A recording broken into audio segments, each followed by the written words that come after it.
Last week, Democrats surprised a lot of people. Virginia blew again. New Jersey held strong. And in some deep red corners, local Democrats quietly gained ground. So, now what? Because winning election is one thing. Governing after them, that's the real test. I'm Dr. Paul, and this is Sideways Look, looking where others don't. Today, we're stepping past the victory headlines to ask what these wins really mean for policy, for communities, and for the people trying to turn campaign promises into real change. And maybe, just maybe, this momentum could push Republicans toward reopening the government, ending the shutdown that has historically stretched into 41 days. Let's start with what actually happened. In Virginia, former Congresswoman Abigail Spanberger made history as the state's first woman governor, riding strong suburban turnout. In New Jersey, Governor Murphy's successor narrowly defeated a Trump backed challenger. And across cities like New York, Denver, and Houston, progressive Democrats won local races centered on housing, infrastructure, and public safety reform. Analysts are calling it a blue rebound, a signal that voters may be exhausted by chaos and craving competency. And that's something deeper here. Voters didn't just want to reject the other party, they wanted results. The real question now, can Democrats deliver? Can they deliver in midterm 2026 or in the general election come 2028? Everyone knows that wins on paper don't automatically mean wins in people's lives. Take, for example, the affordable housing crisis. It hasn't gone anywhere. Neither has affordable healthcare subsidies or even lowering the premiums on healthcare itself. Climate disasters aren't pausing for policy rollout schedules either. And the machinery of government, the budgets, contracts, and agencies still moves at its own pace. You see, in Virginia, Governor Spanberger is focusing on housing stability and local resilience.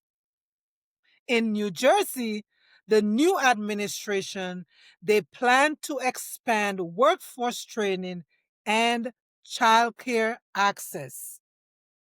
These aren't flashy reforms. They're foundational. The quiet links between a political platform and people's everyday realities. Even with wins on the board, Democrats face a tightrope walk. Some legislatures remain split. Budgets are strained.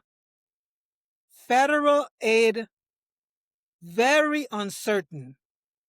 And when expectation exceeds what government can actually deliver, backlash isn't far behind. Still, these are early signs of movement. After 41 days of gridlock, Washington may finally be inching towards reopening the government.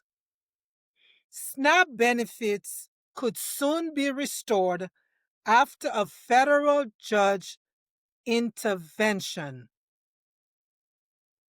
and flights cancellation are easing as negotiations resume.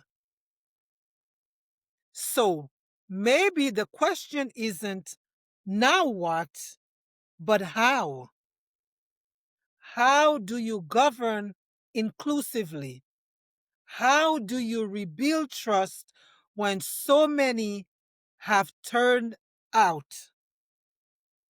That's the real work ahead. And it's far harder than winning votes. You see, behind every policy announcement, there's a quiet workforce. Analysts, compliance officers, planners, and public servants. They're the ones who turn big ideas into working systems or sometimes into red tape. So, if Democrats truly want to make changes, they need to look beyond the podium and into the operations, into the oversight and equity that determine how policies actually reach people. Because it's one thing to write a climate resilience plan, it's another to make sure that the plan doesn't push out the families it was meant to protect. And that's what we do here. We look sideways. So, now that they won, what comes next? Maybe it's less about political power and more about policy endurance.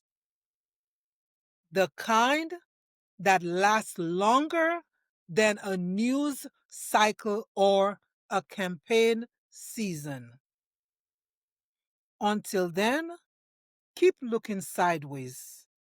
Don't forget to share, like, and leave a comment.